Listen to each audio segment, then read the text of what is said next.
$700,000. That's what I owe in student loans right now. Not what med school costs, not what my career change costs today, while making a resident salary and having a family. Don't worry, I have a plan to pay every dollar of it back. This is the exact plan. So if you're new here, quick context.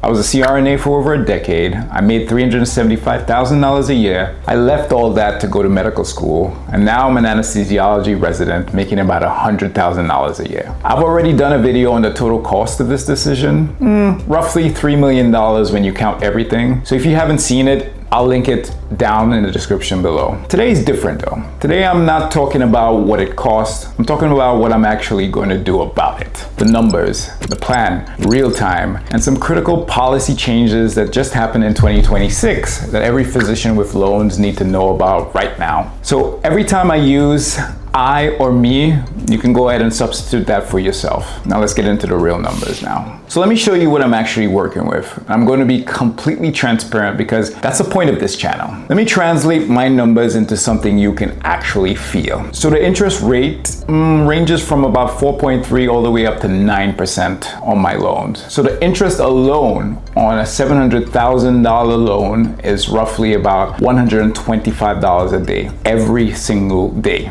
That's over $45,000 a year just in interest. My income-driven repayment plan during residency is about $759 a month. That's about $9,100 a year in payments against a $45,000 a year in interest. I'm covering about a fifth of the interest. That's it. So right now, every month, I make my $759 payments. My balance is still growing by about $3,000. This is what's called negative amortization. And if you're a physician with a six-figure debt on a resident salary, this is probably happening to you too. Now that's the elephant in the room that nobody wants to talk about. Now here's where this gets really important.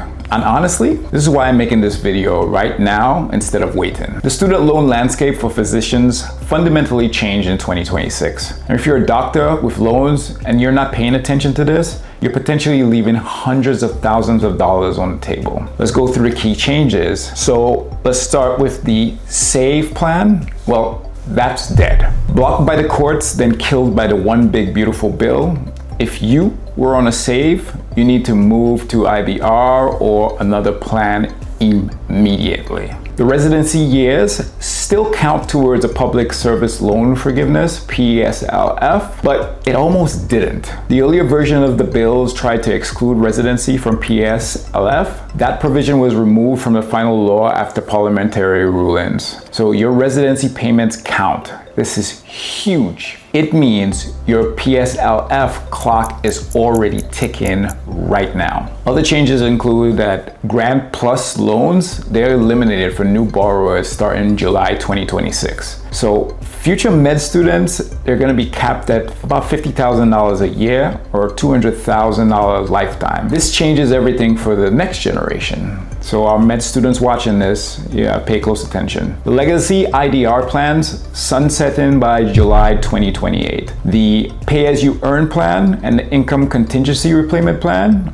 as well as the savings on valuable educations, are all being phased out. So if your loans were dispersed before July 2026, you can stay on an IBR through 2028, but that window is closing. The new repayment assistance plan, RAP, is less generous. There's no payment cap like IBR has. Once you're an attendant and you're making over 400, 500K, the RAP payments will be significantly higher. The IBR caps your payments at the 10-year standard amount, and RAP doesn't. The new repayment assistance plan is less generous. There's no payment cap like IBR has. Once you're an attendant and you're making 400 to 500K, RAP payments will be significantly higher. IBR caps your payment at the 10-year standard amount, and RAP doesn't. The IBR, now let's talk about that. The IBR eligibility has expanded.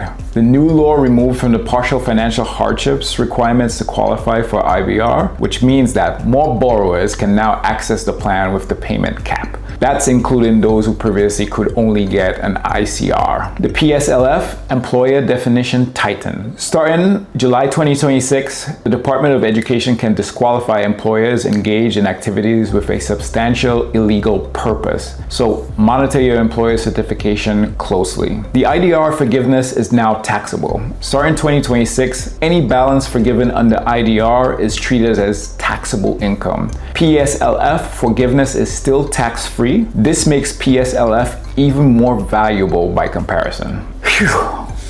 I know that's a lot. The key takeaways: if your loans were dispersed before July 2026, and for most of us watching this, they were, you want to enroll in an IBR right now, not later. Right now, because the legacy plans are more favorable and they're disappearing. Now, if you take one thing from this video, I want you to check what repayment plan you're on today. If you're on Save, switch. If you're not on an IBR and you're eligible, enroll. The July 2028 sunset is coming, and the plans that replace these are worse for high-income physicians. So, with a $700,000 loan, what are my actual options? There are really 4 paths, and I'm going to walk through each one honestly, including what I'm actually choosing and why. So option 1, the PSLF, or better known as the Public Service Loan Forgiveness. Let me just briefly explain to you how this works. If you make 120 qualifying payments while working full-time for a non-profit or government employer, after 10 years, whatever left, that's forgiven, tax-free. And here's the critical piece a lot of people get wrong about this right now. Your residency payments count. The earlier version of the One Big Beautiful Bill tried to exclude residency from PSLF. That provision was removed from the final law. So my $759 a month right now, that's qualifying PSLF payments, and I'm already on the clock. So this is the part that changes the entire calculation, because residency counts. I'm not starting from zero when I become an attendant. By the time I finish a 4-year residency, I could have 48 qualifying payments already banked. That means I only need 72 more, which is about 6 years as an attendant at a qualifying employer, not 10. PSLF completion by my early 50s instead of my late 50s, and every dollar forgiven is tax-free. The downside is still real. I have to work for a qualifying employer for those remaining 6 to 7 years. That means academic medicine, a nonprofit hospital system, or the VA. No private practice, no starting my own paying clinic during that period. But 6 years of employer restrictions is very different from 13. That's a constraint I can plan around. So, can you do locums and still get PSLF? This is one of the most common questions I get, so let me clear it up. Most locums work is structured as 1099 independent contractors, usually working through a staffing agency. That does not count toward PSLF. Even if the hospital you're physically working at is a nonprofit, the PSLF cares about who employs you, not where you work. If a for-profit staffing agency is cutting your check, that's your employer as far as PSLF is concerned. And this is important. You can do locums on the side while your primary full-time job is at a qualifying employer and still keep PSLF. As long as you're working at least 30 hours a week as a W-2 employee at this 501c or a government employer, since locums income doesn't disqualify you. The catch is that the extra locums income raises your adjustable gross income. That increases your IBR payments. So you need to run the math. Is the extra income from locums worth the higher monthly loan payments? Or are you better off directing that energy into building a practice or saving aggressively? Bottom line, full-time locums and PSLF don't mix. But a full-time nonprofit W-2 job plus side locums, that works. You just need to be strategic about it. Second option involves an aggressive payoff plan. So at the opposite end of the spectrum, forget forgiveness. Refinance to a lower rate once I'm an attendant and throw every dollar I can at this debt. Option 2, this is the aggressive payoff. That includes forgetting about this forgiveness and just refinancing to a lower rate once I'm an attendant and then throw every dollar I can at this debt. The appeal is real. You're done. No forgiveness to chase, no employer restrictions, no policy risks. The downside, however, is equally real. You're writing 8 $9,000, $10,000 checks every month for nearly a decade, while your peers are actually building wealth. You'll also lose all the federal protection, no more IDRs, no more forbearance options, no more PSLF eligibility. Once you refinance, you're with a private lender, and then there's no going back there. Third option involves IDR forgiveness, which is typically about 20 to 25 years. So what that entails is that you stay on an income-driven repayment plan for 20 or 25 years. You make the minimum payments.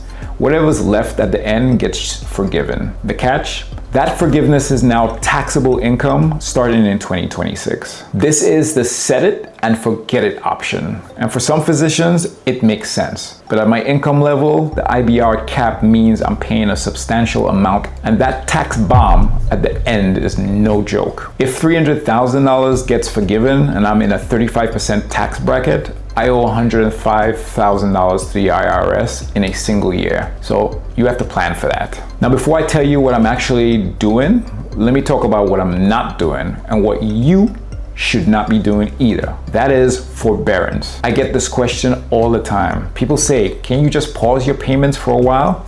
Take a break? And technically, yes. Forbearance lets you temporarily stop making payments. It sounds great when you're a resident making $100,000, $50,000, and you have a $700,000 in loan in debt. Sounds great when you're a resident making $100,000 with a $700,000 debt. But here's what actually happens. Forbearance doesn't just cost you money, it costs you time. Every month in forbearance is a month you could have had a qualifying PSLF payment. And here's what makes this even more critical. Your residency payments count towards PSLF right now. That's 36 to 48 qualifying payments you're banking during training. If you put your loans in forbearance during residency, you're throwing away the cheapest PSLF of payments you'll ever make. For me, a $759 payment, that counts towards forgiving $700,000 plus. That's the best deal in the entire repayment system.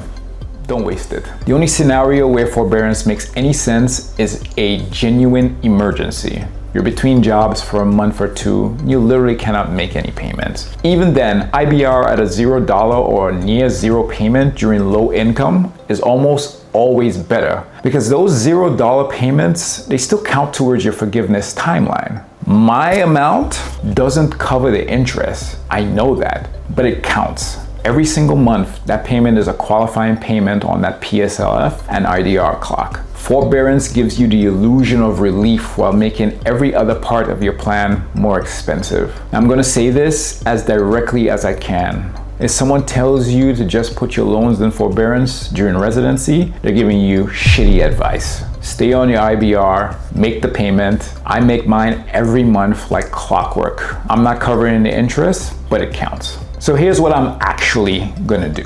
The so-called hybrid payment plan. And I want to be clear, this isn't advice. This is my plan for my situation. Your numbers may be different. The reason I'm not committing fully to one path yet is because I have 3 years of residency to figure out what kind of physician I want to be. Here's the advantage I have right now that a lot of residents don't realize. Every payment I make at my residency is a qualifying PSLF payment. My current program is a nonprofit. I'm already banking payments. By the time I'm an attending, I could be nearly halfway to forgiveness. If I go academic, the PSLF could save me $300,000 to $500,000, and I could be done by my early 50s. Now, if I go the ownership route, subspecialty practice, locums entity, the income acceleration pays this off even faster. So what I'm doing right now, regardless of the future plans, that is staying on the IBR, filing taxes strategically, making retirement contributions to reduce my AGI, and not touching private refinancing until I'm an attendant with a clear career decision. Every one of those moves saves me money no matter which path I choose later. Now, everything I've shown you so far is the cost side of the ledger.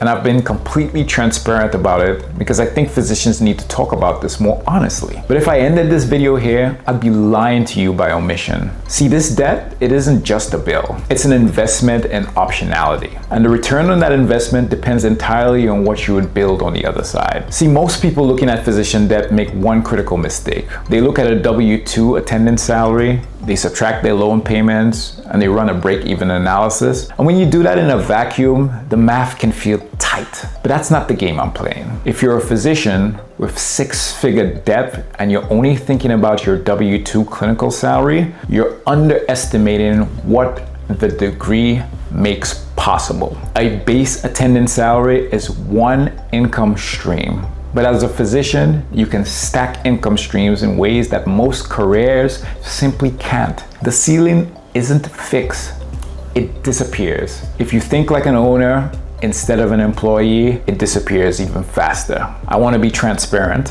I haven't locked in my subspecialty yet. That's one of the things I'm figuring out during residency. Cardiothoracic anesthesia excites me. Critical care excites me. Pain management has obvious upsides. And honestly, I may end up doing a combination. That's the whole point. The MD gives you the optionality to choose any one of these paths or combine them. That kind of flexibility is worth more than any single salary number. What I do know, the area that I'm in, that market has a massive demand across all of these subspecialties. Aging population, high density, affluent suburbs, a legal environment that drives workers' comp and personal injury cases. Whether I end up in a cardiac OR, running an ICU, opening a pain clinic, or building an anesthesia group, the economics work. The specific path matters less than the fact that every one of those paths generates income and builds equity beyond a single clinical salary. And the beauty of anesthesiology specifically is that these aren't mutually exclusive. I know attendings who do cardiac cases 3 days a week and run a pain clinic 2 days a week. I know critical care docs who staff an ICU and consult for device companies on the side. The MD isn't one door, it's a hallway full of doors. You just have to be intentional about which ones you walk through. So here's why this matters for the loan conversation. If I take a W-2 attendant job at $450K and aggressively pay down this $700,000 loan, I'm looking at 8 to 10 years of writing big checks. But if I'm generating $600,000, $700,000, $800,000 or more through combined clinical income and subspecialty practice or group ownership, that same debt can be eliminated in 3 to 4 years. And I'm building an asset while doing it. The MD doesn't just give me a higher salary, it gives me optionality, the ability to choose and combine career paths that accelerate wealth building far beyond what a single W-2 income can do. That's the real ROI of this debt. Let me be clear, none of this is guaranteed. Building a practice takes capital, takes time, and it takes risk. Not every physician wants to be a business owner or a department chief. That's completely valid. But if you're sitting on $700, $250, $300, or whatever amount in loans, and your only plan is to take a W-2 job and grind it out for a decade, I'd encourage you to at least explore what the other doors look like. Subspecialty fellowships, group ownership, consulting, leadership. The difference between a 10-year payoff and a 3-year payoff isn't working harder, it's building smarter. This is the section that could save you more money than anything else in this video. And almost nobody making content about student loans talk about it. If your spouse or partner works and you're on an income-driven repayment plan, filing your taxes as married, filing separately, means only your income counts towards your IDR payment calculation. At a resident salary of $100,000, that keeps my payments low. If you file jointly and include your partner's income, your payments may jump. During residency, the married filing separately strategy saves thousands per year in loan repayment. The trade-off is real. You lose tax benefits, you lose the ability to contribute to a Roth IRA directly, the education credits phase out differently, and your standard deduction structure, that changes. You have to run both scenarios with your actual numbers. For me, the IDR savings more than offset the tax cost, but that won't be true for everybody. Every dollar you put into a pre-tax retirement account reduces your adjusted gross income, which also reduces your IDR payments. Now, if I max out my 403B at $23,500, that's $23,500 less income the government actually uses to calculate what I owe on my loans every month. I'm saving for retirement and reducing my loan payments at the same time. Now, if you have access to a health savings account, Same principle. Now these aren't tricks. They're the system working as designed. You just have to use it. I want to be honest about what it feels like to owe this much, because the spreadsheet is one thing, living with it is another. This debt is the cost of a decision I would make over and over again. Not because I'm naive about money, because I ran the numbers and I know the timeline, but I have a plan. The debt is temporary. The career, that's permanent. And having a plan, an actual written down, numbers-based plan, is the difference between 700,000 feeling like a death sentence and 700,000 feeling like a bridge to something better. That's the real lesson here. The numbers doesn't kill you, the uncertainty does. If you have the numbers but no plan, you're drowning. If you have the numbers and a plan, you're swimming. They're both hard, but only one of them gets you somewhere. Now, if you're a physician or med student with federal loans, here are 7 things you should do this week. Not this month, this week. 1. Log into your studentaid.gov and check what repayment plan you're on right now. If it says save, switch immediately. 2. Apply for an income-based repayment plan if you're not already enrolled. The legacy IBR plans has a payment cap that the new RAP plans doesn't. The financial hardships requirement has been removed, so more people qualify now. Enroll before these plans sunset. Number 3, if you're in forbearance, get out. Switch to IBR today. Even a $0 IBR payment counts towards forgiveness. Forbearance counts towards nothing and costs you money every day. During residency, this is especially wasteful because your payments are counting towards PSLF right now. 4, if you're a resident, file your employer certification form or ECF form now. The employer certification form confirms your residency program qualifies for PSLF. Most academic medical centers and nonprofit hospitals qualify. File it annually and every time you change employers. Do not wait until you're an attendant to start tracking your payments. 5, run the married filing single versus married filing joint calculations for your specific tax situation. The AAMC First Platform or Student Loan Planner, they can help with that. 6, max your pre-tax retirement contributions. Every dollar reduces your AGI and your IDR payments. 7, start thinking about ownership now. You don't have to open a clinic tomorrow, but if you're in residency and your only plan is a W-2 job, use these years to explore what practice ownerships or a locum entity could look like. The business plan is what turns tight ROI math into obvious ROI math. So that's the plan.